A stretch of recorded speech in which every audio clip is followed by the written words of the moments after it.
Kalimat ini teman-teman sekalian yang merupakan asas dakwah semua nabi-nabi, yang beranjak daripada riwayat Bukhari. Pernah Nabi SAW berbaring di rumah beliau pada saat ummahatil mu'minin radhiyallahu anhunna sempat meminta pada saat itu kenaikan nafkah, maka Nabi SAW menghajar mereka. Salah satu dari ummahatil mu'minin adalah Hafsah radhiyallahu anha, anak Umar bin Khattab radhiyallahu anhu. Umar khawatir jangan sampai Hafsah diceraikan oleh Nabi SAW karena perilaku ini. Tentu saya sedang tidak membahas hajarnya Nabi SAW atau bagaimana Nabi SAW sedang mendidik para istrinya. Tetapi Nabi SAW pada saat itu tidak bertemu dengan mereka, tidak mengajak ngobrol selama sebulan, yang masyhur dalam riwayat Bukhari, untuk memberikan pendidikan agar mereka bersyukur kepada Allah Subhanahu wa taala dan tidak membangkang terhadap hukum-hukum yang telah Allah terapkan. Umar bin Khattab mendatangi rumah Nabi SAW dengan niat ingin mencari ridho Nabi SAW agar jangan menceraikan Hafsah, karena Hafsah termasuk salah satu daripada tanda kutip otak permasalahan lahirnya permintaan naik nafkah dari para istri Nabi SAW. Waktu Umar bin Khattab masuk ke rumah Nabi SAW dan Nabi SAW lagi berbaring, tiba-tiba spontan waktu Umar bin Khattab masuk rumah Nabi SAW, tiba-tiba meneteskan air mata, menangis karena melihat kondisi Nabi SAW. Rumahnya sederhana sekali, hanya ada beberapa perabot, dan beliau SAW tidur di atas sebuah tikar. Tikar ini ada bolongnya sehingga membuat sisih tanah di rumah Nabi SAW, karena zaman dulu nggak ada keramik, tanah saja, itu sempat menyentuh sisi kanan tubuh Nabi SAW dan mengotori baju beliau. Sambil beliau pun tidur tidak menggunakan bantal karena meletakkan telapak tangan beliau saja di bawah pipinya. Umar bin Khattab waktu melihat kejadian tersebut tiba-tiba menangis, dan beliau sambil menangis terseduh-seduh mengucapkan salam kepada Nabi SAW. Nabi SAW menjawabnya. Lalu tiba-tiba Umar juga berkata, "Ya Rasulullah." Dia tidak bicarakan lagi masalah anaknya nih.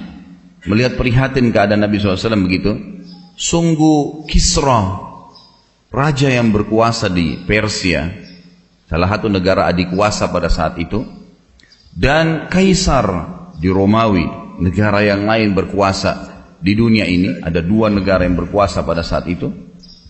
Mereka tidur di dipan-dipan yang empuk, mereka menggunakan baju-baju yang mewah, mereka didampingi oleh dayang-dayang yang mengipas mereka.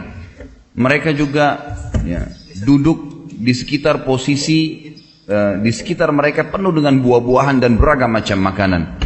Sementara Anda utusan Allah, Nabi kami, Anda adalah raja kami, seperti ini keadaannya ya Rasulullah. Artinya kok sederhana sekali, dan sampai tidur pun berbekas-bekas tanah di sisi kanan Nabi SAW.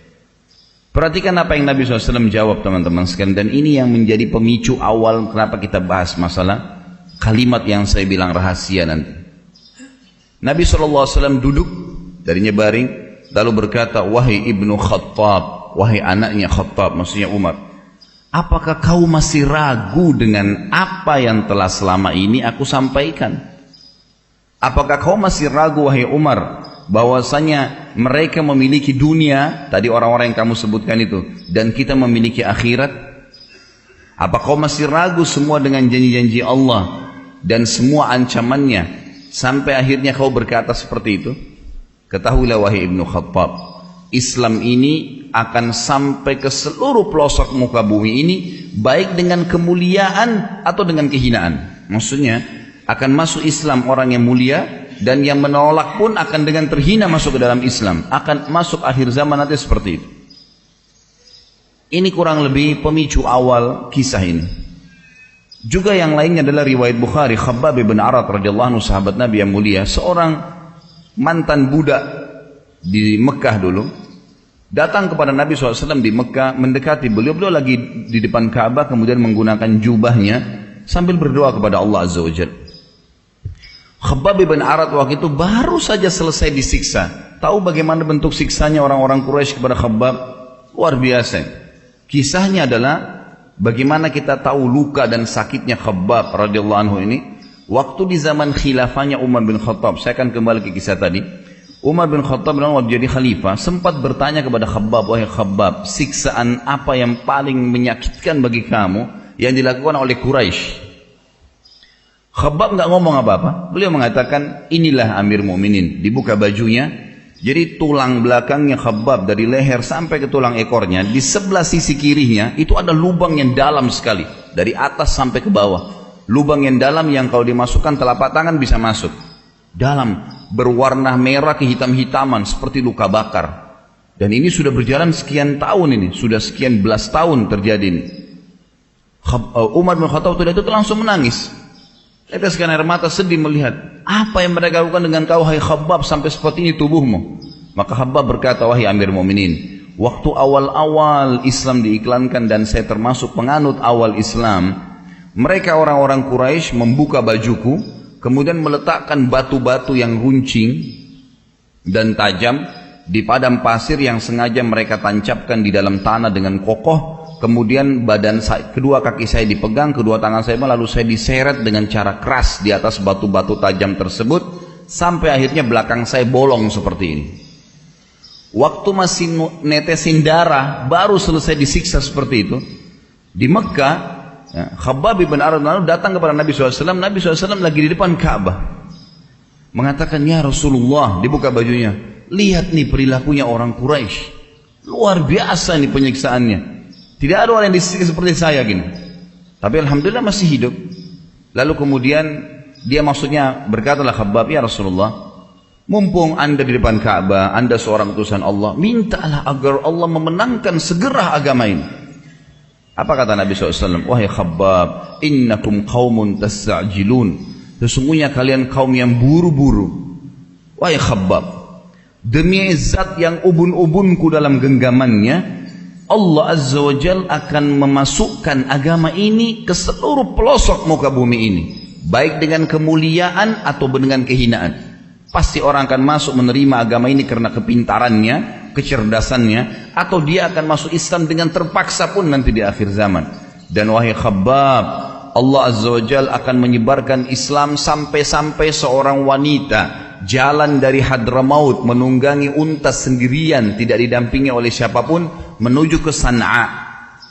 Hadramaut sebuah wilayah di Yaman, jaraknya dengan San'a mungkin kalau saya tidak salah sekitar 600 km. San'a ibu kota Yaman, sampai sekarang masih ibu kota. Dan dulu antara Hadramaut dengan San'a ini teman-teman sekalian terdapat puluhan suku, semuanya perampok. Kalau orang dulu jalan antara San'a dan Hadramaut itu antara hidup dan mati. Kalau dia lolos dari satu suku yang akan merampoknya, maka dia akan ditangkap oleh suku yang lain di depannya. Setiap suku yang dilewatin pasti akan merampok. Dan tidak ada yang selamat antara dua wilayah ini. Nabi SAW berikan contoh, wahai Khabbab, nanti akan tiba Islam masuk ke seluruh jazirah Arab, seluruh dunia ini, sampai-sampai karena tersebarnya Islam itu, seorang wanita jalan dari Hadramaut sendirian menunggangi unta ke San'a. Dan tidak ada satupun yang mengganggunya serta dia tidak takut kecuali kepada Allah. Kata Khabbab, demi Allah saya menyaksikan sendiri. Ya, karena Khabbab hidup sampai di zaman Nabi Umar bin Khattab, zaman Khulafaur Rasyidin. Maka kata Khabbab, demi Allah saya menyaksikan apa yang Nabi SAW ucapkan itu. Wanita jalan dalam kondisi tidak ditemani, ya, jarak yang begitu jauh tapi aman, tidak merasa apapun.